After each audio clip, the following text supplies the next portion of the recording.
Subscribe करें और bell दबाएं ताकि कोई खबर रह न जाए।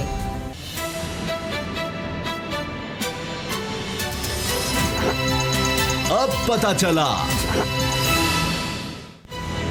रहीम अस्सलाम वालेकुम, मैं हूं मोहम्मद उसामा गाजी और आप देख रहे हैं अब पता चला।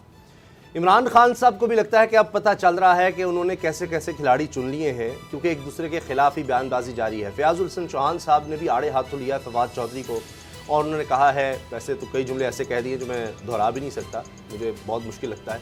बहरहाल उन्होंने तो कह दिए और कहा है कि अगर इतनी ही हुकूमत से मसाइल का शिकार है फवाद चौधरी साहब तो हुकूमत से अलग हो जाए, ये वजारत ही छोड़ दे।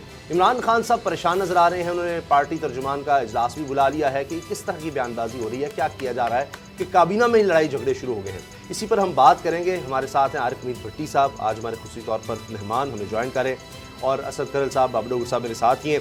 पहला सवाल मैं कर लेता हूँ। भट्टी साहब, आपने मसरूफियत में से वक्त निकाला, ये बताएं कि ये जो वज़रा जो कुछ कर रहे हैं, अब वज़ीर आज़म ने आखिरी वार्निंग दे दी है वज़रा को। ये बातें हम पहले भी सुनते हैं, बाबर डोगर साहब कई दफ़ा जिक्र करते हैं जी, नोटिस पे नोटिस इमरान खान साहब लेते हैं। तो अब ये वज़रा को उन्होंने 6 महीने का भी कह दिया है कि जी ये 6 महीने हैं, कुछ करना है कर लो, वरना फिर मामला ख़राब हो जाएंगे। तो क्या आपको लगता है 6 महीने बाद हुकूमत ख़त्म होने जा रही है? बिस्मिल्लाहिर्रहमानिर्रहीम। देखें, एक तो वज़ीर आज़म को खुद आखिरी वार्निंग मिली है। उन्होंने वो वार्निंग जो उनको मिली थी कन्वर्ट अपने वज़रा में कर दी है। हुकूमत, मैं ये तो नहीं कह रहा ख़त्म होने जा रही है, इस हुकूमत को ख़त्म करना किसी के लिए भी कोई इशू नहीं है। आप जानते हैं कि अख्तर मैंगल साहब अलहदा हुए, अगर MQM को अलग कर देते जिन्होंने भेजा था MQM को, तो वो इस वक्त इत्मीनान का वोट ना ले सकते। तो हुकूमत को बनाने वालों को अल्टरनेट नहीं मिल रहा। बहरहाल जब तक अल्टरनेट नहीं मिलता तो मेरा ख्याल है हुकूमत को फौरी ख़तरा नहीं, लेकिन इमरान खान से खुद अपने आप से और उसकी टीम से ख़तरा है। इमरान खान साहब को अपोजिशन तो करप्शन की दलदल में है। अच्छा, तो भट्टी साहब, ये जो असद उमर साहब के मुंह पे कल कह दिया कैबिनेट में फैसल वाडा साहब ने कि आप वज़ीर आज़म बनने की लॉबिंग कर रहे हैं, ये एक इल्ज़ाम है या वाकई ऐसी वो कोशिश कर रहे हैं? देखिए, ये दीवाने का ख्वाब है। PTI में अगर कोई ये तसव्वुर कर ले कि इमरान खान के अलावा वो वज़ीर आज़म बन सकता है, तो वो मैं उसको दीवाने का ख्वाब। असद उमर साहब आजकल एक अहम अदारे के साथ रोज़ाना मीटिंग करते हैं और उनका ख्याल है बाकी उम्र उनकी शायद वज़ीर आज़म बन के गुजरे। फवाद चौधरी ने जो बयान किया है और फैसल वाडा साहब ने, ये ऐन स्क्रिप्ट के मुताबिक है, ये अचानक बात नहीं हुई। ये वज़ीर आज़म तक बात पहुंची थी कि पींगे कहीं और बढ़ाई जा रही हैं।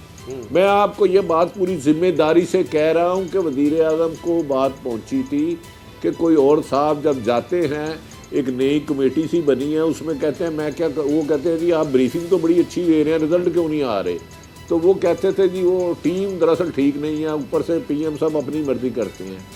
जिस पर उन्हें कल मैसेज दिया गया कि बच्चे वज़ीर बन सकते हैं, लेकिन वज़ीर आज़म के लिए एक बहुत औलग दौड़ा है। PTI में इख्तलाफत हैं। आपको याद होगा शाह महमूद कुरैशी वज़ीर आला पंजाब के उम्मीदवार थे, लेकिन वो इलेक्शन हार गए सूबाई असम्बली का। जहांगीर तरीन और असद उमर की पहले दिन से नहीं बन रही, लेकिन इसके अलावा भी 4 और ग्रुप हैं। लेकिन कल की जो काबीना की मीटिंग है वो तयशुदा एजेंडे के मुताबिक हुई, और ये मैं आपको बावसूख ज़राए से कह रहा हूँ, जिसका अगली एपिसोड 3-4 दिन में आप और देखें। लेकिन भट्टी साहब तो PTI के अंदर लड़ाई हो गई है, कैबिनेट के अंदर लड़ाई हो गई है। अब तो जो मिनिस्टर्स हैं ओपनली बोल रहे हैं, और जो टारगेट किया जा रहा है, कल जैसे शाह महमूद कुरैशी को टारगेट किया गया, असद उमर को टारगेट किया गया और ये कहा गया कि ये प्राइम मिनिस्टर बनने जा रहे हैं। तो क्या असद उमर, मेरा मतलब है कि इस काबिल हैं कि वो प्राइम मिनिस्टर के लिए लॉबिंग शुरू कर दें? क्या उनको उम्मीद थी कि उनको लोग वोट डाल देंगे इमरान खान के होते हुए?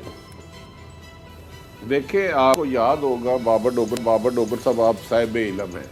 123 सीटें PTI की पंजाब में थी, 129 मुस्लिम लीग नून की थी।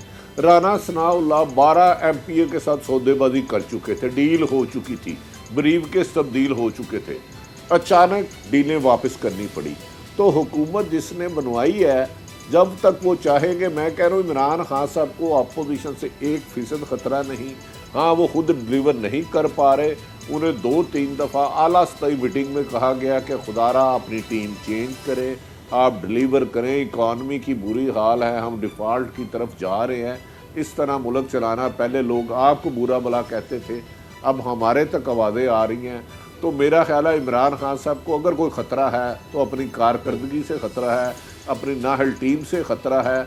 अपोजिशन बेचारी तो परसों भी शहबाज शरीफ साहब ने रिक्वेस्ट भेजी है कि जनाब हमें सिर्फ 5 साल रिलीफ दे दें, हमारी जायदादें कुर्क ना करें, हमें गिरफ्तार ना करें, हमारे से पैसे वापस ना लें, हमें हुकूमत गिराने का कोई शौक़ नहीं। और इन हालात में जो मैं आपको वसूख ज़राए से कह रहा हूँ, पीपल्स पार्टी और नून लीग दोनों मिल भी जाएं तो 136 सीटें बनती हैं, तो ये फिर भी हुकूमत नहीं बना सकते। कितने लोगों को साथ मिलाएंगे? और नए इंतखाबात के जो लोग छोड़े शोशे वो दूर तक पाकिस्तान के नक्शे में फ़िलहाल तो नज़र मुझे 20 और 21 में नहीं आ रहा नया इंतखाब। और इसके अलावा कुछ क्या हो जाए, बहरहाल इन हाउस अगर चेंजिंग होती है तो वो नामुमकिन सी है। कौन लाएगा? पीटीआई इमरान खान के बगैर अगर असद उमर 5 या 6 एमपी मैक्सिमम एमएनए ले लेंगे, इससे ज़्यादा। भट्टी साहब देखिए, आप कह रहे हैं ना इन हाउस ना इलेक्शन आपको फिलहाल नजर आ रहे हैं, प्रेशर भी आप मान रहे हैं कि है, कारकर्दगी के कहा जा रहा है कि करके दिखाएं, तो फिर क्या करेंगे इमरान खान साहब जब अब वक्त आ गया कौमी असम्बली हो, सेनेट हो, काबीना इजलास हो, वजीर आजम पर, उनके मुशीरों पर तनकीद हो रही है, तो आपको लगता है कि आने वाले वक्त में वो अपने मुशीर या प्रिंसिपल सेक्रेटरी तब्दील कर लेंगे? देखिए, बड़ी बदकिस्मती है कि 2 हुकूमतें लूटती रही राजी में, पीपल्स पार्टी और नून लीग, और अरबों रुपए लूटे, और उनके इल्ज़ाम मुबैना इल्ज़ामात में बज़ाहत सदाकत भी लगती है। इमरान खान लोगों की उम्मीद बन गए थे बेहतर आएगी, हमारी इस्टेब्लिशमेंट का ख्याल था कि साफ सुथरा किरदार है, लेकिन बदकिस्मती है उन्हें 4 एडवाइज़र तो उन्हें दिए गए। मोईद यूसुफ क्या मेरी मर्जी से आया है? शहजाद अकबर मेरी मर्जी से आया है? वो टीम अपनी नाकस टीम बनाई, टीम बेहतर बना नहीं सके। उन्हें मुतअद्दिद बार अहम अदारों ने जाके आगाह किया कि आपके ये कैब है, खुदारा अपनी टीम को बेहतर करे और डिलीवर्स की तरफ आए, एहतसाब का काम एहतसाब को करने दे। लेकिन इमरान खान साहब से जो उम्मीदें मेरी या पाकिस्तान की अवाम की वाबस्ता थी वो पूरे नहीं आ सके। इमरान खान साहब जब गिरेंगे अपने वजन के नीचे गिरेंगे, अपने वजन के नीचे गिरेंगे। बाद हल्के ये सोच चुके हैं कि हुकूमत जानी चाहिए, लेकिन अल्टरनेट पे फैसला नहीं हुआ। ये यकीन से कह रहा हूँ, जिस दिन अल्टरनेट पे कोई हतमी नतीजे पर पहुँच गए तो इमरान खान की हुकूमत सिर्फ MKO को इशारा करना है। अख्तर मैंगल ऑलरेडी अलग हो चुके हैं और जनूबी पंजाब से आपको अचानक तेज़ आवाज़ आनी शुरू हो जाएगी, हमारे साथ कमिटमेंट की वायलेशन की है, हमारा सूबा अलग नहीं बनाया, तो वो गया यारियां दा डंगिया इमरान। अच्छा भट्टी साहब, आप वज़ीर आज़म जो गैर मुंतखब जो मशीरान है, वो जुल्फ़ी बुखारी हों, वो शहबाज गिल हों, वो नदीम बाबर हों, वो अब्दुल रज़ाक दाऊद हों, उनसे नाकदीन का ये कहना है कि क्या वज़ीर आज़म साहब जो हैं वो अपने मुंतखब लोगों को ऊपर उनको भरोसा नहीं, इनसे जान क्यों नहीं छुड़वाते? देखें, एक तो अवाम के वोटरों से वो मुंतहिब हुए, दोनों जमातों के बावजूद, या किसी और ने भी सपोर्ट की होगी, लेकिन इमरान खान समझते हैं वो किसी और वजह से वज़ीर आज़म बने, जबकि उस वजह में हकीकत नहीं है। ये मेरी इंफॉर्मेशन है। अभी नदीम बाबर, रज़ाक दाऊद और दीगर लोगों का, आपने नदीम बाबर, रज़ाक दाऊद और दीगर लोगों का नाम लिया, हफीज़ शेख, इन सब का सियासत के साथ वास्ता क्या है? मुझे बताए। इन्होंने एक दिन गली मोहल्ले की सियासत की है, किसी की वफात पे गए हो, मोहल्ले की शादी पे गए हो, ये सब वो ब्रीफ केस ग्रुप है, पैराशूटर ग्रुप है कि जैसे ही हुकूमत हिलेगी ये 10-15 लोग मुल्क से निकल जाएंगे। जुल्फी बुखारी का क्या तल्लक है? वो इस वक्त 2nd प्राइम मिनिस्टर है। आज हुकूमत जाएगी, उनकी हर फ्लाइट में सीट होती है, चार्टर्ड प्लेन का उन्होंने रेंज किया हुआ है। मैं आपको कितनी बड़ी खबर दे रहा हूँ। तो ये 15-20 लोग इमरान खान को नाकाम करने के लिए, अपने क्वार्टर्स को खुश करने के लिए इमरान खान के गिर्द ऐसा हसार बना चुके हैं कि इमरान खान सब तक ना रोशनी जा रही है, ना सच्चाई की आवाज़ जा रही है, जिस वजह से इमरान खान की हुकूमत मुन्नी बदनाम हुई। नदीम बाबर, रज़ाक दाऊद, शहबाज गिल तेरे लिए, मोईद यूसुफ तेरे लिए, ये लोग उन पर जो मसलत है यही उनका नुकसान का बायस बनेंगे, क्योंकि उन्होंने पॉलिटिकल सोच रखने वालों को अपने से जुदा कर दिया और खुशामदियों की और क्वार्टर की एक माफियस की टीम को अपनी सरपरस्ती में। जी भट्टी साहब, मुन्नी तो बदनाम हो ईरान की वजह से, लेकिन अभी आपने ये जो कहा है कि ये जो सारा कुछ हुआ कैबिनेट के अंदर वो स्क्रिप्टेड था, फवाद चौधरी ने जो कहा, जो फैसल वावडा ने कहा, वो स्क्रिप्टेड था। मेरा तो एक मासूमाना सवाल है कि स्क्रिप्ट लिखा किसने था? मेरा मतलब है जहांगीर तरीन ने या फिर इमरान खान ने। बाबर साहब आप मुझसे गहरे आदमी हैं। कुछ शहर के लोग भी जालम सन, कुछ सानू भी मरन का शौक है। इस वक्त ना काबीना में लोग 3-3 जगह खेल रहे हैं। जब इमरान खान की बारी आती है, इमरान खान साहब के साथ बैठ जाते हैं। जब हालात होते हैं, जो बारियां देता है उनके साथ चले जाते हैं। तो ये बड़ा मिक्स था। आपको याद होगा फैसल वाडा साहब ने कुछ अर्सा पहले एक प्रोग्राम में मूड रख के प्रोग्राम किया था और उन पर पाबंदी लग गई थी। डू यू थिंक कि उन्होंने खुद किया था? नहीं। कई दफ़ा पाकिस्तान की सियासत में जो हो रहा होता है वो ऐसा होता नहीं है, नज़र नहीं आ रहा होता। इसके पीछे एक लंबी कहानी है। मैंने कहा इसकी अगली एपिसोड भी आने वाली है।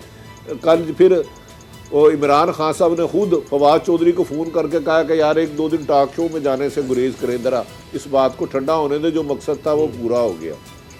तो इमरान खान को अगर कोई डराएगा तो इमरान खान साहब भी तो कुछ ना कुछ करेंगे ना। अगर असद उमर किसी को प्यारे हो सकते हैं तो इमरान खान के होते हुए पीटीआई में अल्टरनेट नहीं आ सकता। साहब जब आप ये बात कर रहे हैं उस किंग भी चल रही है कि जी फवाद चौधरी के बयान पर इमरान खान साहब भरम है। ज़राए से खबर चल रही है कि पार्टी जिससे उनकी खिलाफ वर्जी उन्होंने की है इसकी वो किसी को इजाज़त नहीं देंगे। अब कुछ ताने बाने जहांगीर तरीन साहब के नाम से भी जुड़ रहे हैं कि वो लंदन में हैं, मियाँ नवाज शरीफ साहब से कोई मुलाकात की बातें हो रही हैं। आपके पास क्या इतलात है, क्या हो रहा है? मेरी जहांगीर साहब से तकरीबन हर दूसरे दिन बात हो रही है। अच्छा। नवाज शरीफ के एक फैमिली मेंबर ने जहांगीर तरीन उनके एक ख़ानदानी बुजुर्ग है, उनसे 2 दफ़ा राब्ते किए हैं कि किसी तरीके से नवाज शरीफ और जहांगीर तरीन की मुलाकात करवा दे। उन बुजुर्गों से मेरी भी मुलाकात हुई है। उन्होंने कहा जहांगीर अभी फ़िलहाल अपना चेकअप है, वो लंदन से बाहर भी गए थे, आज तक मुलाकात नहीं हुई। ये सिर्फ इस वक्त जो पाकिस्तान मुस्लिम लीग है उनकी एक ही ख्वाहिश है कि हम हुकूमत नहीं चाहते पर माइनस हुकूमत बन जाए। लेकिन जहांगीर तरीन मेरी इन्फॉर्मेशन के मुताबिक जिस दिन चाहेंगे 18 से 20 एमएनए उनके पास हैं इस वक्त, उसी वक्त वो फॉरवर्ड ब्लॉक बना देगा, उसी वक्त प्रेस कॉन्फ्रेंस कर लेंगे। और ये मैं आपको गारंटी दे रहा हूँ कि जहांगीर तरीन साहब उधर बैठे, एक मैसेज लाहौर SMS उनके 21 लोगों का ग्रुप बना हुआ है, वो मैसेज भेजे कि आज प्रेस कॉन्फ्रेंस करें तो वो प्रेस कॉन्फ्रेंस हो जाएगी। मुस्लिम लीग की ख्वाहिश है कि इमरान खान को एक दफ़ा गिरा दें, फिर जो तोता मैना की ये खिचड़ी सी बनेगी वो भी टीम ज़्यादा नहीं चलेगी और हम इलेक्शन की तरफ जाएंगे। लेकिन बाज़ लोग जो पीछे ताकते बैठी हैं वो ऐसा होने से रोक रही हैं। तो लिहाजा कल क्या होगा इसका तो नहीं पता, लेकिन नून लीग जो अपनी तरफ से बना रही है स्टेज, मेरा ख्याल है उस पर दूल्हा उनका नहीं बैठेगा फिलहाल। अच्छा भट्टी, नून लीग का दूल्हा जो है वो स्टेज पर नहीं बैठेगा, लेकिन आपकी अपनी खबर है कि नून लीग के अंदर इख्तिलाफात बढ़ रहे हैं। शहबाज शरीफ और मरियम नवाज के अंदर इख्तिलाफात बढ़ रहे हैं और हालात यहाँ तक पहुँच गए हैं, सूरत हाल यहाँ तक पहुँच गई है कि शहबाज शरीफ ने नवाज शरीफ को फ़ोन किया और शिकायत लगाई कि मरियम को कंट्रोल करें। क्या आपके पास ये आपने खबर दी है, इससे आगे क्या डिटेल्स हैं आपके पास? देखिए मैं आपको बताऊं इसमें थोड़ी सी बाबर साहब आप ज़्यादा हैं। नवाज शरीफ की एक ख्वाहिश थी कि वो अपनी ज़िंदगी में मुस्लिम लीग नून का ताज सदारत का मरियम नवाज को दे दे। आज से 3 साल पहले मुस्लिम लीग नून का नया सदर मुंतखब होना था, इस्लामाबाद में कन्वेंशन था। मरियम ने अब्बू को जिद की, अब्बू मैंने नून लीग का सदर बनना है। उस पर शहबाज शरीफ हमेशा अपने बड़े भाई का बहुत एहतराम करते हैं, ये मैं जानता हूँ और आज भी करते हैं। वो अपनी वालदा के पास कह के भाजी को मना करो, ये ना करे। और कुछ दिन कबल शहबाज शरीफ जब इस दफ़ा अपने भाई का इलाज कराने के लिए वापस आए तो उनके मामला चल रहे थे, हुकूमत नहीं मिल रही थी, मामला सीधे हो रहे थे। मरियम ने उसमें गड़बड़ की। मरियम ने 2 लोग भेजे शहबाज शरीफ साहब की मीटिंग में और उनसे कहा कि इस मसले पे चेक करके आओ। मुझे इतला मिली है शहबाज शरीफ बाज़ लोगों को रात को दूसरी गाड़ियों पे बैठ के जाके मिल रहे हैं मेरे बाप ने कुर्बानियाँ दी, मैंने कुर्बानियाँ दी, मेरी वालदा मर गई। इस पर बात जब सारी शहबाज शरीफ साहब को पता चली तो उन्होंने अपने अपने बड़े भाई को कहा कि मरियम मेरी बेटी की तरह है, उसको कहो बाद आ जाए। अब बाद लोग ये कहते हैं इसकी कन्फर्मेशन नहीं है कि आपस में ट्रैकिंग टर्म भी नहीं है रस्मन, क्योंकि दोनों पॉलिटिकल सियासत के इस अरूज पे हैं कि अगर ओपन एक दूसरे के खिलाफ आते हैं तो दोनों डैमेज होंगे, लेकिन तल्लुकात सख्त नामुनासिब है। इस सिलसिले में आप सलमान से बाद या हमजा से पूछ लें, हमजा अच्छा, की भट्टी गिरफ्तारी साहब- की सबसे ज्यादा खुशी भट्टी मोहतरमा भट्टी मरियम साहब, नवाज को इसका हुई। मतलब जो आप बात कर रहे हैं, इसका मतलब ये है कि जब तक मरियम सियासत में एक्टिव है उस वक्त तक शहबाज शरीफ का नंबर नहीं लगने वाला। शहबाज शरीफ सारा पिंड मर जाएगा, शहबाज शरीफ चौधरी नहीं मरेगा। बिल्कुल। शाहिद हकान अब्बासी का किस बात पे फटा है? ख्वाजा आसफ और शाहिद हकान की लड़ाई किस पे हुई? उसके डायलॉग आपको पता क्या हुए? ख्वाजा आसफ ने यहाँ तक कहा मैंने रिजाइन दे दी है, रिजाइन दे देता हूँ। शाहिद हकान अब्बासी चंद दिन पहले एक मीटिंग करने लगे जो शहबाज शरीफ के रास्ते में डील हो रही थी, उसमें उस पर फिर शहबाज शरीफ ने अपने बड़े भाई मोहतरम नवाज शरीफ को फ़ोन किया और वो प्रेस कॉन्फ्रेंस ऐन मौके पर रुकी। इनके तो घर में इतना कि इंतशार है कि यू कांट इमेजिन। आपने हिस्ट्री तो मुझसे ज़्यादा बाबर भी हैं और डोगर भी हैं, जानते हैं कि इधर तो बादशाह ने अपने बाप को कैद में बंद कर दिया था। उसने कहा मेरे बच्चों को, मैं बच्चों को कुरान पाक हिफाजत करा देता हूँ। उसने कहा तेरे जेल में अभी तक बादशाहत नहीं गई। तो ये ख़ानदान की लड़ाई है, हालात इनके लिए साजगार नहीं है। फ़िलहाल इनकी पॉलिसी ये है कि ये टाइम गुजारा जाए और इमरान खान अपने वज़न के नीचे खुद ही गिरेंगे तो फिर अगला स्टेप करेगा। हो सकता है उसमें जो अहम अदारे हैं उसमें भी तब्दीली होने जा रही है आने वाले 3 महीने में, तो कोई नई सूरत में निकला। अच्छा भट्टी साहब, अब जरदारी साहब ने आज पर कह रहा दिया, उन्होंने कहा कमरुज़्ज़मान चौधरी और चौधरी मंजूर अहमद से कि जनाब पंजाब के अंदर जियाले जो एक्टिव करें। और क्या पंजाब के अंदर को आपको जियाला नज़र आ रहा है जो एक्टिव होगा? देखें, पंजाब में आप निशाना लेके खड़े हो तो आपको जियाला नज़र नहीं आता। पूरी पीपल्स पार्टी जोर लगाती है तो 814 वोट मिलते हैं या 1400 कुछ मिलते हैं। तो आसफ अली जरदारी का पंजाब में एक्टिव ऐसे ही होना है कि बकरा ईद के 5वें रोज़ आप कहें कि मैंने कुर्बानी देनी है। भाई तीसरे रोज़ 12 बजे के बाद कुर्बानी जायज़ नहीं होती। उन्होंने वैसे ही अपने आप को खून को गर्म करने के लिए ये बयान दे दी है। उन्हें पता है कि इस दफ़ा सिंध भी उनके लिए मुश्किलात का मौका बन रहा है। पंजाब तो बहुत दूर की बात। आपको याद होगा जब वो पहली दफ़ा सदर बने तो उन्होंने गवर्नर हाउस में कहा था मैं हर 8 दिन बाद आऊँगा। तो पंजाब में तो मेरा ख्याल है वो अपने कैंडिडेट नहीं लाहौर में दे सकते, पंजाब में दे सकते। पार्टी एक्टिव क्या करना? बिलावल ने 4 दफ़ा कन्वेंशन किया और बिलावल हाउस लाहौर 3000 बंदा नहीं इकट्ठा हो चुका। तो मेरा ख्याल है जैसे वो होता ना पंजाब नहीं जाऊंगी, तो पीपल्स पार्टी ये है कि पंजाब नहीं आऊंगी क्योंकि उसका वोटर अब उसका वोटर नहीं रहा। पंजाब की बात हो ही गई है तो वसीम आपके पास इसे गिदड़ सिंह जी क्या है कि हर कोई उन पर तनकीद करता है। फवाद चौधरी भी कर चुके हैं, हर कोई। और यहाँ तक कहा जाता है कि अगर जिस तरह ये काम कर रहे हैं उस्मान बुज़दार साहब, तो हमें तो अगली दफ़ा हुकूमत पंजाब में मिलना ही मुश्किल है, हम इलेक्शन नहीं जीत सकें यहाँ से। तो फिर किस वजह से आज तक बुज़दार साहब मौजूद हैं? इमरान खान साहब कहते जी इनको किसी सूरत नहीं हटाना। क्योंकि खान साहब को किसी ने कहा है कि उस्मान बुज़दार वज़ीर आज़म ना रहे, वज़ीर आला पंजाब ना रहे तो आप भी नहीं रहेंगे। पहले कहा तो गया था कि इस नाम के बंदे को बुलाया जाए।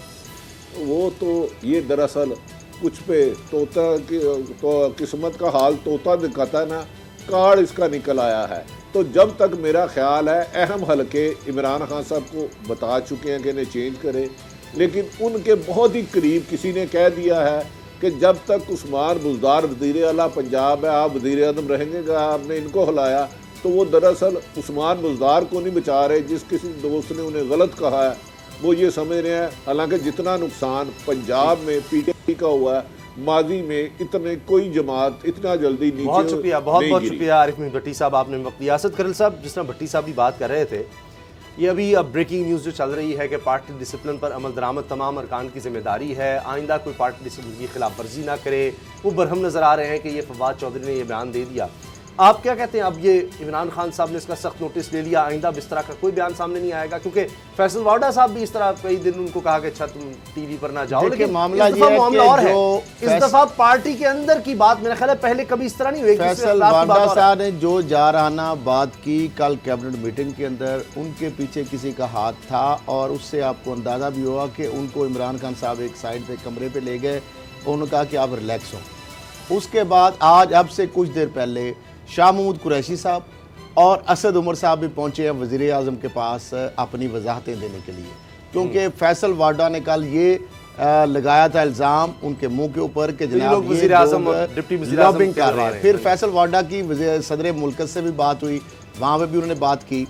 तो मामला ये है कि इमरान खान साहब जो हैं, फवाद चौधरी साहब ने जो बात की है, मेरा ख्याल है उस बात के ऊपर भी इमरान खान साहब ने कोई नोटिस अभी तक पीटीआई की जानब से कोई पॉलिसी स्टेटमेंट नहीं आया, उनकी कोई रिबटल नहीं आई।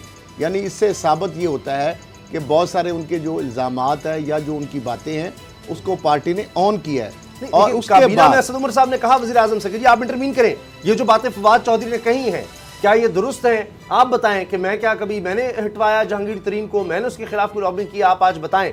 तो इमरान खान साहब ने खामोशी इख्तियार की, उन्होंने कहा भाई ये बहस का वक्त नहीं है, उन्होंने चाहा कि कोई बात करे ही ना। लेकिन फिर फैसल वाडा साहब दोबारा बोलने लगे, कभी फवाद चौधरी सब कुछ कह रहे हैं। बाबर साहब आप हमेशा नोटिस के बारे में कहते हैं जी वज़ीर आज़म नोटिस लेते कुछ नहीं होता, चले उस पर तो कंट्रोल नहीं है, प्राइसेस का कह लें, दीगर चीज़ों पर कह लें, पेट्रोल का कह लें, इस पर तो कम से कम कंट्रोल कर सकते हैं। आइंदा तुमने ऐसी बात कही तो वज़ीर नहीं रहोगे या पार्टी से मैं तुम्हें निकाल दूंगा, ये तो कर सकते हैं। तो उसामा साहब आप बहुत भोले और मासूम, बहुत ही भोले। अभी आपने भट्टी साहब की बात सुनी, वो ये कह रहे थे कि वो तो एक और बात है, सब कुछ स्क्रिप्टेड था, और उन्होंने ये भी कहा कि बाबर तुम्हें ज्यादा पता है था।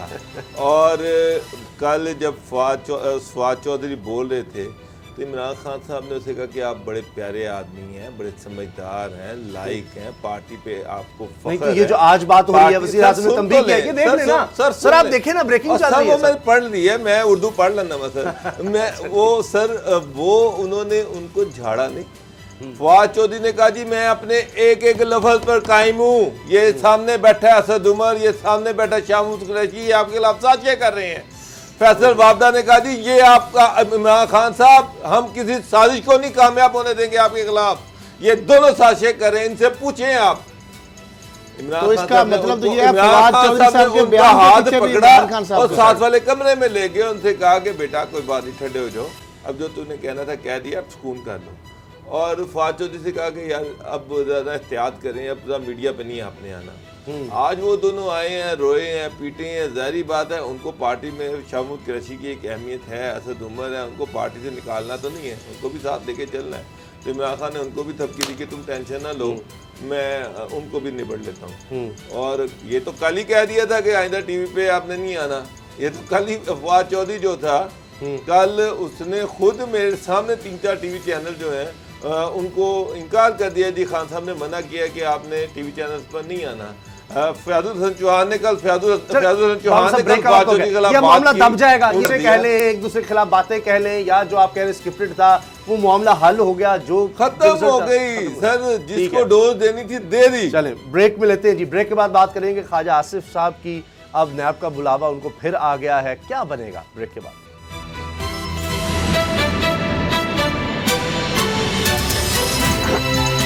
अब पता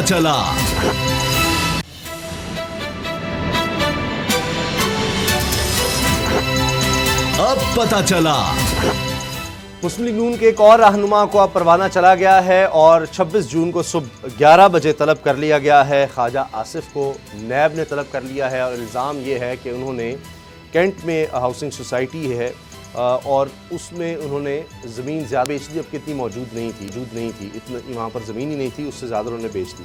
इससे पहले भी आमदन से ज़ायद असासाजात के हवाले से उन पर तलवार लटक रही है और उस केस में भी उनको तलब किया जा चुका है।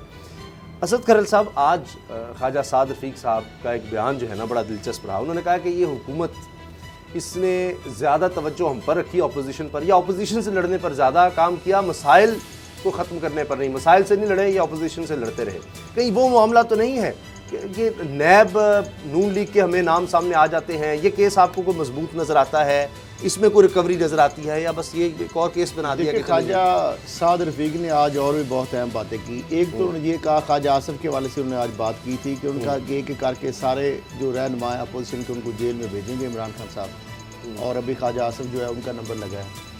तो दूसरा उन्होंने ये कहा कि ये जो हुकूमत है इसके ख़िलाफ़ ना तो हम तरीक़े अदम-ए-एतमाद लाएंगे, और साथ ही उन्होंने इनके जो फेडरल मिनिस्टर्स की बात की कि जो वो कहते हैं ना कि कोई और ऑप्शन नहीं है। उन्होंने कहा कि ये इंतहाई बेवकूफ़ हैं, ऑप्शन नहीं है, बल्कि उनका खौफनाक बात ये है कि हम अवेलेबल नहीं हैं। उनका हमें हुकूमत मिलने को तैयार है, अपनी तरफ इशारा किया, और उनका ना हम अवेलेबल है, दूसरी तरफ उन्होंने पीपल्स पार्टी और जो अपोजिशन की दीगर जमातें उधर हाथ करके कहा कि ना वो अवेलेबल है। तो लिहाजा उन्होंने कहा कि ये जो हुकूमत है ये अपने ही वजन से गिरेगी, और ये जो जिस तरह उन्होंने कहा कि भारतीय जारियत की बात हो, महंगाई से लड़ने की बात हो, कोरोना से मुकाबला करने की बात है, उसकी बजाय ये तमाम तर जो तवानाइयाँ हैं ये अपोजिशन से लड़ने पे इसने सर्व की। तो ख्वाजा आसिफ साहब का जो केस ये भी है कि ये बहुत पहले से नैब ने उनको पहले आमदन से ज़ायद असासों में बुलाया है, फिर अब ये जो कैंट हाउसिंग सोसाइटी है उस हवाले से ज़मीन उनके पास जो थी उससे ज़्यादा उन्होंने जो ज़मीन फ़रोख्त की है उस हवाले से बुलाया। तो मैं समझता हूँ कि ये केस कोई, मुझे नहीं लग रहा कि इतना मजबूत केस है कि इसमें तो जनाब को उनको 20 साल 40 साल सज़ा हो जानी है। ये मेरा ख्याल एक प्रेशर है। अच्छा। शायद को उनका कोई बयान को उल्टा सीधा आ गया है या किस तरह, क्योंकि नैब अभी तक जितने लोगों को बुलाया, जितने लोगों को पकड़ा भी है नैब ने, नैब उनसे कोई रिकवर नहीं कर सका। नैब उनसे कोई होता है ना कि उनसे कोई नहीं, इसमें ये भी हो सकता है तलब करके कहें जी मुतमईन है चले ख़त्म करें, या ये हो सकता है रेफरेंस ही नहीं हम फाइल कर रहे हैं, सिर्फ आपको बुला रहे हैं। नहीं, जो रेफरेंस फाइल आपने किए नैब ने, जो लोगों को पकड़ा, उसमें क्या निकला? तो मुझे तो नहीं लगता। सियासतदानों से डायरेक्ट सियासतदानों को बुलाया गया, उसमें कुछ नहीं निकला। वरना अभी हाल ही में उन्होंने कहा जी हमने सखर में देखें, सिंध में देखें, महकमा खुराक के लिए 10.5 अरब रुपए की हमने 10.5 अरब रुपए की रिकवरी करके दिया। नहीं था, अगर सियासतदान होता तो 10 रुपए भी नहीं। इनडायरेक्टली कहा कि जी उसमें हुक्मरान भी मुलव्वस या हुकूमती एहलकार भी हैं। बाबर डोगर साहब, ये ख्वाजा आसिफ साहब, वैसे वो हमारे प्रोग्राम में कई दफ़ा आके वो परेशान नहीं लगते, शायद इसलिए कि उन्होंने देख लिया शाहिद खान अब्बासी, मिफ्ता इस्माइल, उससे पहले फवाद हसन फवाद, अहद चीमा, एक लंबी फहरिस्त है, चले किस किस को गिनवाएं, तो उसमें भी जमानतें ही हुई हैं पहले भी, तो इसमें भी उनको लगता है कुछ भी नहीं होगा। उसामा साहब, मेरा तो पहले सवाल ये है कि हुकूमत में तो सारे फरिश्ते बैठे हुए हैं, हुकूमत में तो सारे तहज्जुद गुजार बैठे हुए हैं, और हुकूमत में तो सारे इमानतदार बैठे हुए हैं, इनमें तो करप्ट कोई नहीं है। मेरा मतलब है कि नैब के जो चेयरमैन हैं वो बार बार कहते हैं हम जनाब हम फेस नहीं केस देखते हैं। तो यहाँ पे फेस जो है उनको सिर्फ अपोजिशन का ही नज़र आता है। मेरा मतलब ख्वाजा आसिफ भी आगे, बाकी भी सारी अपोजिशन आ गई। वो कहते हैं कि पीछे से शुरू होगा, एक FIR दर्ज होती है, वो कहते हैं यार ये तो 2 साल पुरानी है, अभी तक इस पर क्यों नहीं कुछ किया कार्रवाई। SHO से पूछा जाता है ना थानेदार से कि भाई पुराना, ये तो चलो हफ्ता पुरानी है, ये तो महीना पुरानी है, पहले तो पिछलों का पूछा जाता है। BRT तो कल बनी थी, BRT तो परसों बननी शुरू हुई थी, अभी वो बेचारी तो बस ऐसे ही है। वो बाकी सारे केस जो है वो बाबा आदम के हैं, और ये BRT नहीं है, या बाकी सारे 5 साल KPK की गवर्नमेंट रही है। मालम जब्बा केस है, BRT का केस है, वो कभी सुप्रीम कोर्ट में चला जाता है, कभी हाई कोर्ट में चला जाता है, कभी FIA में चला जाता है। नैब को अभी तक तौफीक नहीं हुई कि वो उनको बुला ले, उसको चेक कर ले। मालम जब्बा केस में जब कोर्ट्स ने रोका हुआ है तो नैब क्या कर सकता है? हाँ जी, कोर्ट्स ने मालम जब्बा केस में अब आप शुगर मिल्स में देख लें, सिंध हाई कोर्ट ने स्टे दे दिया। सर सिंध हाई कोर्ट ने शुगर मिल्स को, पहले इस्लामाबाद हाई कोर्ट का था, उन्होंने कहा जी कार्रवाई करें, अब सिंध हाई कोर्ट से जाकर आपने स्टे लिया शुगर मिल्स ने, तो हुकूमत या नैब या SCCP या FBR या स्टेट बैंक कोई इदारा कुछ कैसे कर सकता है जब क्या अदालतों की हुकूमतुली की जाए? इसीलिए नैब भी वहां पर बेबस हो जाता है। अभी ख्वाजा साहब चले जाए हाई कोर्ट में, की रिपोर्ट भी आ रही गई और उसके ऊपर अभी किसी ने स्टे भी नहीं दिया। उस पे हुकूमत को, नैब को, FIA को पकड़ने से किसने रोका? सर वो उसमें मसला ये है कि फिर वही आप चाहते हैं, वो टिथियान वाला मामला करना चाहते हैं, वो भी तलवार लटकी हुई है, इंटरनेशनल कोर्ट में चले जाएंगे, उनसे बिहाइंड द कर्टन सारी डील हो रही है। बैठे हुए जो सारे मुल्ज़िम हैं, जो डाकू चोर लुटेरे IPPs वाले, कोई कैबिनेट में बैठे हैं, कोई दाएं बाएं बैठे हुए हैं, तो बाहर से तो कोई मामला नहीं है। मामला सिर्फ ये है कि हुकूमत के अंदर ही अगर ऐसे लोग बैठे। एक और जो साउथ पंजाब से, मुल्तान नैब से एक लाहौर में केस आ गया, हुकूमती पार्टी का भी सुन लो, वो केस लाहौर इसलिए आया ताकि उसको क्लीन चिट हमने देनी है। तो नैब DG जो है मुल्तान का केस है, वो DG नैब लाहौर को भेज दिया गया ताकि उसको बासानी क्लीन चिट दे सके। हुकूमती एक शख्सियत है, अच्छा, कैबिनेट के एक मेंबर हैं, तो मामला ये है कि डोगर साहब की जो बात तो है बाबर बिल्कुल साहब सही फिर है क्या मतलब कि ऑपोजिशन ना ठीक कहती है हवाओं का कि रुख नैब और आता है। हुकूमत मिल कैसे समा सकती है? साहब, नैब एक मैं- इंडिपेंडेंट इदारा है, वो कहते हैं जी हमारा हुकूमत से लेना देना कुछ नहीं है, हुकूमत कहती है हमारा इनसे लेना देना कुछ नहीं है। हुकूमती खुद शहजाद अकबर साहब प्रेस कॉन्फ्रेंस में कहते हैं, रो रहे होते हैं कि जी देखिए नैब को नोटिस लेना चाहिए, हम तो ये डॉक्यूमेंट्स ले आए हैं, आप एक हम मिनट नैब से request एक करते हैं मिनट एक notice लें। मिनट उसको छोड़ दे, आप दिल पे हाथ रख के कहें कि ये वाकई ठीक कहते हैं। मैं आपसे पूछता हूं, मैं बाकी मैं नहीं किसी की रखूंगा। गवाही नहीं मैं मानता, क्या- आप अपने मुझे दिल क्या पे हाथ पता, रखें कि मुझे वाकई क्या इसी पता तरह से। वो तो- अच्छा, मैं आपको एक और चीज बताता हूँ कि एक तरफ तो ये सारा कुछ हो रहा है, दूसरी तरफ अभी भी हुकूमती मिनिस्टर जो हैं वो लगे हुए हैं धड़ाधड़, उनको किसी चीज़ का कोई डर नहीं है ना। ये कहते हैं ना कि फाइल ब्यूरोक्रेसी आगे नहीं कर रही, हाँ जी। कि नैब का खतरा है, नैब का डर है। मैं आपको बताता हूँ कि अभी भावलपुर के डिप्टी कमिश्नर चेंज हुए हैं और उनके चेंज होने के पीछे एक बड़ा पावरफुल सियासी आदमी है जिसका बेटा वहाँ पे एक हाउसिंग सोसाइटी डेवलप कर रहा है। वो हाउसिंग सोसाइटी में सरकारी लैंड एक्वायर करना चाहता है 2000 पे मरला पे, जबकि एसी ने जो उसकी कीमत लगाई वो 24,000 थी। डिप्टी कमिश्नर जो थे जो चेंज हुए हैं उन्होंने उसकी कीमत 24,000 फिक्स की और जो कमिश्नर थे उन्होंने 32,000 कर दी। एसी जो खातून थी वो बेचारी पहले चेंज हो गई, उसकी जगह पे नया मनपसंद बंदा लगवाया गया। डीसी नहीं मान रहा था, डीसी को चेंज करवा के नया मनपसंद बंदा लगवाया गया।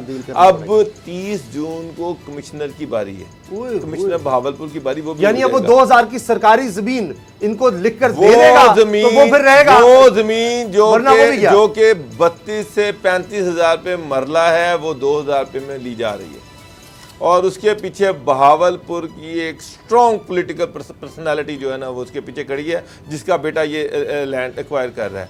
एक और जंग का भी डीसीओ इसी चार्ज में चेंज होने जा रहा है, ये भी मैं आपको बता दूं।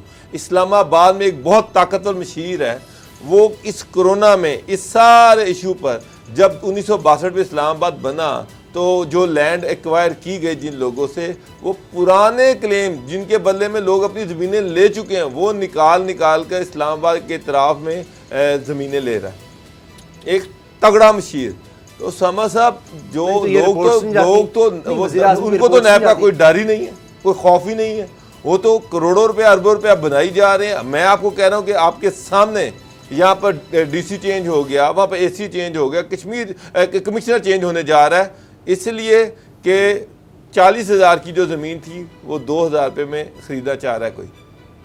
खरल साहब ये हो रहा है तो वज़ीर आज़म को क्यों नहीं पता? बिल्कुल हो रहा है और ये रिपोर्ट नहीं दी पंजाब जाती के वज़ीर आज़म अंदर को। हो रहा है जिस तरह डोगर साहब ने कहा। क्या- बाकी क्या दारुल-हुकूमत उनको के ये अंदर रिपोर्ट्स हो रहा है। नहीं दी जाती इदारों की देखिए, तरफ से? मामला ये रिपोर्ट्स बनती हैं, रिपोर्ट जाती भी है। अदारे जब आप रिपोर्ट भी इमरान करते खान हैं। साहब तक जब आप रिपोर्ट लोगों के नहीं पास ये पहुंचती, रिपोर्ट है, कैसे हो सकता है इमरान खान साहब तक रिपोर्ट नहीं पहुंचती थी। वो रिपोर्ट्स रास्ते में कौन गायब करता है, ये इमरान खान साहब को इसका सुराग लगाना होगा। इमरान खान साहब को बहुत सारी ऐसी रिपोर्ट जो है वो पहुंचती नहीं है, नंबर 1। दूसरी बात ये है वो पहुंचती उस वक्त है जब वो चीज़ें मैनेज हो जाती हैं और जिन लोगों के खिलाफ होती हैं उनको वो इमरान खान के जो करीबी लोग हैं सर एक ही तो वो बात है कि बता आप देते हैं किसी कि भी जनाब, तरीके इंसाफ से सवाल करें, आपके हवाले वो जब से लाजवाब हो रिपोर्ट जाते हैं आई है, कहते हैं देखिए हम पर आप करप्शन का ये चार्ज चीज नहीं है, मैनेज कर लें। इमरान खान पर करप्शन का दाग नहीं है, उसने जब- देखा शुगर मिल्स को पकड़ लिया, जब वो चीजें अगर ये मैनेज केसेस कर हो रहे लेते तो हैं बाकी क्या रह उस गया? वक्त गवर्नेंस इमरान पहले खान ही तबाह साहब है। को वो रिपोर्ट पुटअप कर दी जाती है और उस वक्त तक वो मामला सारे चेंज हो चुके होते हैं। लिहाजा अब रिपोर्टें देने वाले शर्मिंदा फिरते हैं कि वो कहते हैं यार जो रिपोर्ट हम करते हैं वो उल्टा इमरान खान साहब के जरिए उन तक पता चल जाता है कि वो जो बंदा जिसके खिलाफ होती है रिपोर्ट वो उसको बता दी जाती है और वो चीज़ें सारी मैनिपुलेट कर लेता है। उसके बाद वज़ीर आज़म के सामने वो सच्चा हो जाता है। अब ये इमरान खान साहब को और इसलिए इदारे अब डिसअपॉइंट भी हो चुके हैं कि ये अगर सूरत हाल अगर जारी रही तो ऐसी बाबर साहब, रिपोर्ट्स बनाने का क्या फायदा वज़ीर जो सेहत को कहा मैनिपुलेट जाता होंगे है या ताखीर से वो क्या नहीं पहुंचेंगी सा- और वो चीज़ें ही चेंज हो जाएंगी तो उल्टा वो तो सुबकी होती है इदारों की। आमिर महमूद साहब को हटाया गया, वज़ीर सेहत थे इसी वजह से कि जी उन पर इल्ज़ामात थे, वो अभी भी केस का कह रहे हैं जी चलेगा कुछ होगा। तो इमरान खान तो कहते हैं मैं ज़ीरो टॉलरेंस, अभी ये इससे बड़ी मिसाल तो है ही नहीं जहांगीर तरीन से बड़ी कि सब हैरान थे कि क्या कर दिया। आज तक यही लोग कोशिश कर रहे हैं कि मामला हो जाए। जब जहांगीर तरीन पर आपने ये कर दिया, अभी उसके ऊपर क्या कर दिया? ये नहीं आ क्या कर दिया? कमीशन क्या रिपोर्ट कर आ गई और क्या है? क्या वो चाहते फिर- थे जहांगीर तरीन आए, फिर क्या कर उसके दिया? बाद चीनी उस पर वो 85 कह रहे रुपए हैं कार्रवाई किलो- करनी है, चीनी हर दफा ये 85 कहते हैं। चीनी 85 सर, रुपए वो किलो तो मिल अदालत रही में है ना मामला। आ नहीं गए, नहीं जहांगीर कर तरीन क्या से दोस्ती दिया, तो नहीं उनको अब दोबारा नैब ने उसका ये। पकड़ लिया, उनको किसी FIA तो ने लंदन पकड़ क्यों है? लिया, उनको अरेस्ट कर लिया, और उनसे कोई चीज रिकवर कर ली, अदालतों में जा उनके रहे कोई हैं। मुलाजमीन को पकड़ लिया, उनके डायरेक्टर्स को पकड़ लिया। किसको पकड़ लिया, क्या कर दिया, वो आप वो तो legal कहते हैं process कि को कह रहे हैं जाना है, अपने इदारों को चेकअप के दूर लिए, जाना उसके है बाद वो स्विट्जरलैंड गए हैं, कोई बेटे के नाम कुछ जायदादों के हवाले से कोई मामला है। और फिर अगली बात जो नवाज शरीफ साहब के हवाले से भी आ रही है बात राब्तों की। अब नवाज शरीफ साहब की शर्त ये है कि जहांगीर तरीन साहब एक प्रेस कॉन्फ्रेंस करें और वो प्रेस कॉन्फ्रेंस जो है उसके अंदर वो सारे जो जराइम है 2018 के इलेक्शन के अंदर जो उन्होंने मैनिपुलेशन की, जो लोगों के जिस तरह जहाज भर के लाए, जिस तरह ज्वाइनिंग कराई, वो सारी चीजें बताएं। अब जहांगीर तरीन साहब ऐसे लग रहा है वो रिलेक्टेंस है इसमें। नवाज शरीफ साहब ये शर्त रखी है, तो बीच में इमरान खान के जो करीबी लोग हैं या जो मीडिएटर हैं वो जहांगीर तरीन साहब को ये रोक रहे हैं कि हम आपका मामला हैंडल करते हैं, आप इस हद तक ना जाएं। माजरत के साथ आपको भी रोक रहा हूँ, ब्रेक का वक्त है, ब्रेक के बाद बात करेंगे। आज वज़ीर आज़म ने शाबाश दी है कि जी ये तैयारा हादसा केस की जो रिपोर्ट है वो तो आ गई, हमने एक वादा पूरा कर दिया। रिपोर्ट में क्या है, ब्रेक के बाद।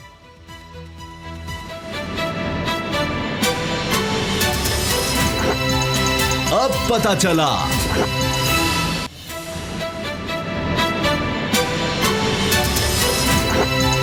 अब पता चला।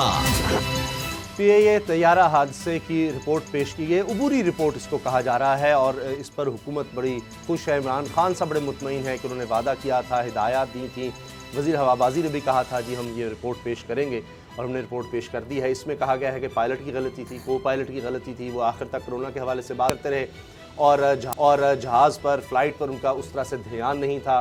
फिर एयर ट्रैफिक कंट्रोलर की गलती थी कि उसने सही तरह से चीज़ों को मैनेज नहीं किया, आगाह नहीं किया। 3 दफ़ा इसने वार्निंग दी कि आप ज़्यादा ऊंचाई पर उड़ रहे हैं, ये दुरुस्त नहीं है, स्पीड बहुत ज़्यादा तेज़ है, इतनी स्पीड पर आप जहाज़ को लैंड ना करें। और तकरीबन जो लैंडिंग एरिया है उसके दरमियान में जाकर उन्होंने लैंड करने की कोशिश की। फिर वो उस वक्त लैंडिंग गियर में भी मसला उस वक्त आया जब इन्होंने सही तरह से लैंडिंग नहीं की और इंजन रगड़ खाते रहे, उसकी भी इत्तला नहीं हुई और फिर ये दोबारा उड़ा कर ले गए और फिर ये हादसा पेश आ गया। असद खरल साहब, क्या होगा इस रिपोर्ट के बाद? वो कह रहे जी 6-6 साल रिपोर्ट नहीं आती थी, हुकूमत रिपोर्ट ले आई, ये तो मानना पड़ेगा। मुझे नहीं याद कि इतनी जल्दी कोई रिपोर्ट सामने आ गई हो और शायद पहली दफ़ा है कि पायलट पर तो आता ही था, इस दफ़ा एयर ट्रैफिक कंट्रोलर पर भी कहा गया है। लेकिन अब कोई कार्रवाई होगी? इन लोगों को सीरियस नहीं लेते थे कि भाई क्या बातें हो रही हैं? ये जब नोट कर रहे हैं कि भाई तुम्हें वार्निंग दी जा रही है, उसके बाद कोई तंबीह हो कि उनको पता हो कि पायलट अगर ये नहीं मानेगा तो जब जहाज उतरेगा तो हमारे साथ कोई एक्शन हो सकता है हमारे खिलाफ। उसामा साहब, ये वही रिपोर्ट है जो हादसे के फ़ौरन बाद जो मिनिस्टर साहब के बयान आए और जो पीआई की जानब से बयान आए थे, आलमोस्ट उसी का मजमू है। इसके अंदर सिर्फ अब ये चीज़ की गई है कि जो वॉइस रिकॉर्डर है या जो कॉकपिट की गुफ्तगू है या एयर ट्रैफिक कंट्रोल की गुफ्तगू है या जो ब्लैक बॉक्स डिकोड किया गया, लेकिन मुद्दा वही है कि पायलट जो है उसका कसूर है, एयर ट्रैफिक कंट्रोल का कसूर। कह रहे जी 160 अब मामला ये है कि वो 860 पायलट है जितने अच्छा, जाली डिग्रियां हैं। 860 अब नया पंडोरा बक्स इंक्वायरी हो रही है ये एक जहाज की, लेकिन उसको डायरेक्शन उसकी चेंज करने के लिए अब एक मामला, ये वो मामला है जो आज से शुरू नहीं है, ये 6-7 साल से चल रहा है, सुप्रीम कोर्ट में भी चल रहा है, केसेस भी चल रहे हैं कि 860 पायलट्स के अंदर जो है 262 जो है उनकी जाली डिग्रियां, जाली डिप्लोमे हैं और उनकी जगह पे एग्जामिनेशन को और देता रहे। उसमें खातून हवाबाज भी शामिल है और इनके खिलाफ तो सुन के हमारे कान पाक गए, वो जहाज़ उड़ा भी रहे हैं सब कुछ। अब ये जहाज़ जो है इसके हवाले से कोई तकनीकी जो निशानदेही नहीं की गई, ये नहीं बताया गया कि ये जहाज़ की आखिरी जो इसकी टेस्टिंग कब की गई, ये जहाज़ का जो किसी किस्म का सारा खराबी तो नहीं थी, देख रही है, कह रहे हैं वो सारी चीज़ें जनाब उन्होंने डाल दी हैं पायलट के ऊपर। और उन्होंने कहा जनाब उसने 3 से 4 हज़ार जो मील जब था ऊपर हाइट पे, उस वक्त उसको नीचे आना चाहिए, लैंडिंग गियर खोलने चाहिए थे, वो हाइट बहुत ज़्यादा थी, उसको रोका गया। फिर जब उसके इंजन टकराया गया तो उस वक्त एयर ट्रैफिक कंट्रोल ने उसको वार नहीं किया, फिर दोबारा जहाज़ जो है।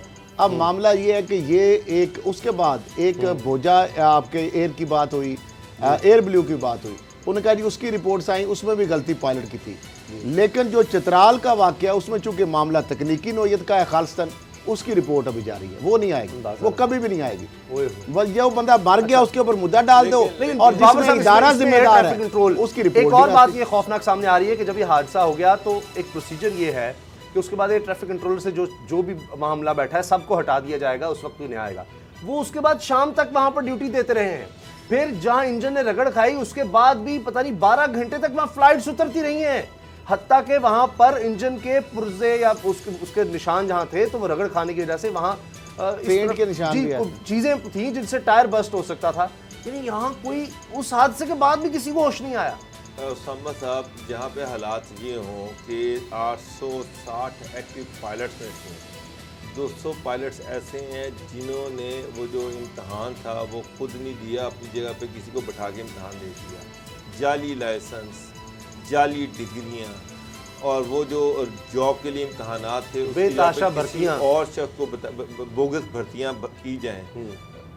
आप मुझे एक बात बताएं कि वो पायलट्स जिन्होंने जहाज़ उड़ाने हैं, जिनकी वजह से कई सौ लोगों की ज़िंदगियां ख़तरे में हैं, अगर उनकी भर्तियाँ ही जाली हो जाएंगी, एक बंदा जिसको सही तरीके से जहाज़ चलाना ही नहीं आता, एक बंदा जिसका लाइसेंस ही जाली है, एक बंदा जिसकी रिक्रूटमेंट ही जाली है, एक बंदा जिसकी डिग्री जाली है, अगर वो PIA में पायलट है तो फिर इस मुल्क का अल्लाह ही हाफिज़ है।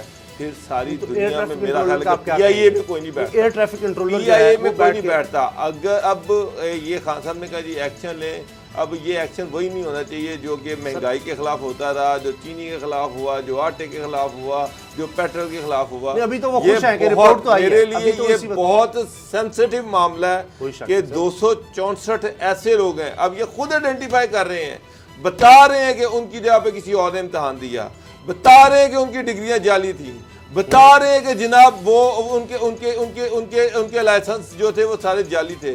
तो फिर किस चीज़ का इंतज़ार किया जा रहा है? इस चीज़ का इंतज़ार किया जा रहा है कि जहाज़ और गिरते रहे, अल्लाह ना करे, लेकिन ये और बेचारे मासूम लोग उनके अंदर मरते रहे। सर मैं ये तो बड़ी खौफनाक चीज़ है। आप ये मुझे मिनिस्टर ये बात क्या कर रहे हैं? उन्होंने तो कहा था अगर मेरी गलती हुई मैं फारिग कर दिया जाए। वजीर साहब ने तो कहा जी मेरी गलती हुई तो मैं इस्तीफा दे दूंगा, उन्होंने तो आज तक कहा, लेकिन आज वो खुश हैं कि जी इस्तीफे क्या बात है, बात तो जो खुशी कहा की कर नहीं है दिखाया। उसामा साहब, बात खुशी की नहीं है, नुकसान हुआ है, सारी कौम का नुकसान हुआ है, बहुत बड़ा नुकसान हुआ है, बहुत बड़ा सान्य है। रिपोर्ट पेश करने में कोई खुशी नहीं, सारी दुनिया में रिपोर्ट आती हैं, शादियाने नहीं बिठाए दुनिया जाते में हैं, ऐसी रिपोर्ट एयरलाइंस आने हैं पे। जो PIA ने असल बनवाई, इशू एक ये हादसा है, नहीं है, असल- एक हादसा नहीं है, ऐसी असल- एयरलाइंस हैं और इनसे कुछ 100 गुना ज्यादा जहाज असल ऑपरेट करती इशू हैं। ये है कि इसमें खुद जो मिनिस्टर साहब कह रहे हैं इस रिपोर्ट के अंदर, जो खुद आइडेंटिफाई कर रहे हैं, तो गवर्नमेंट के अंदर बेबसी किस चीज़ की है, मेरी तो ये समझ से बाहर है कि अगर ये रिपोर्ट दुनिया में बाहर कोई पढ़ता है या बाहर सर आपको नहीं पता बाबर साहब, तो आप मुझे बताएं कि एक PIA के पायलट को अंदर निकाले, कौन सारे बैठेगा? पायलट हड़ताल पर चले जाएंगे। आप एयर ट्रैफिक कंट्रोलर के बारे में कुछ करना चाहेंगे जी, सिविल एविएशन अथॉरिटी के बंदे जी हड़ताल कर देंगे, चलने नहीं देंगे जी यहाँ से हम फ्लाइट्स। कोई आसान काम है, हर जगह तो इस तरह से हुआ। और फिर ये किसको नहीं पता कि वहां पर पॉलिटिकल पार्टीज का कितना रसूख है जिन्होंने भर्तियां करवाई। कह रहे हैं कि ये नून लीग और पीपल्स पार्टी का किया धरा है, उन्होंने भर्तियां की, तो आप एक्शन ले सकते हैं ना, आपको किसने रोका है? मामला ये सुप्रीम कोर्ट में, अगर एक बंदे निकाल दे, मानते सर हड़ताल हो जानी है सर, किसी यार, जहाज नहीं उड़ाना, तो एक जो बात हड़ताल हो करता चुका है यहाँ पर पायलट्स जो सारे कहते हैं जी जो हड़ताल करता है उसको उल्टा लटका दे। यार ये क्या बात हुई? दुनिया में, सारी दुनिया में रेट होती है गवर्नमेंट की, और गवर्नमेंट के पास होता क्या है? रेट है। जो हड़ताल करता है इस इशू पर, जाली लाइसेंस पर, जाली डिग्री पर, अपनी जगह पर बिठाकर जाली फेक जो हायरिंग हुई है उस पर, उसको उठा के बाहर फेंकें, और जो उस पर प्रोटेस्ट करता है उसको भी उठा के बाहर फेंकें। उसामा साहब ये इंसानी जिंदगियों से आप मुझे बताएं कि क्या इज्जत रह गई पाकिस्तान की सारी दुनिया में, जब सारी दुनिया को पता चलेगा ये जो पायलट बैठा हुआ है पता नहीं इसको जहाज चलाना भी आता है कि नहीं। टीम है जिनका जहाज था जो ये लेकर गए ब्लैक बॉक्स सारा उन्होंने देखा, वॉइस रिकॉर्ड उनके पास, जो गुफ्तगू होती रही उनके पास, जब वो कह रहे हैं जी जहाज में कोई मसला ही नहीं हुआ, ये ऑपरेट ही ठीक नहीं कर रहे, या जो स्टैंडर्ड प्रोसीजर्स हैं जिस तरह से आपस में बात करनी चाहिए ट्रैफिक कंट्रोलर को। सर हमारे यहाँ तो पहली बदकिस्मती से ट्रैफिक ही नहीं है। पूरी दुनिया में आप देखें एक एक मिनट में एक एक जहाज लैंड हो रहा होता है, हमारे यहाँ तो पता नहीं दिन में शायद 24 फ्लाइट्स एयर होती हैं। सर्विस जो दुनिया की बेहतरीन एयर सर्विस थी, खान साहब प्राइम मिनिस्टर जो है वो बार बार इस नॉस्टैल्जिया में जाते हैं कि जी PIA की एयर सर्विस दुनिया की बेहतरीन थी। अब रिपोर्ट खान साहब आपके सामने पड़ी हुई है, कैबिनेट के सामने पड़ी हुई है, उसमें सारी चीज़ें बड़ी क्लियरली खुल के बता दी गई हैं कि जाली किस तरह से यहाँ पे हायरिंग प्रोसीजर क्या रहा, किस तरह से लाइसेंस मिलते रहे। अब एक्शन लेना चाहिए टका के, सख्त एक्शन लेना चाहिए, एयर ट्रैफिक कंट्रोलर इसमें का तो वो कोई खुद कह रहे हैं, कॉम्प्रोमाइज ही नहीं होना तो चाहिए। बेचारा दुनिया से चला गया, को पायलट भी चला गया। अगर ये कह रहे हैं कि जी ये एयर ट्रैफिक कंट्रोलर की गलती थी, देखते हैं इस पर क्या एक्शन होता है। प्रोग्राम देखने का बहुत बहुत शुक्रिया, दुआ में याद रखिएगा, इजाजत दीजिए, अल्लाह हाफिज़।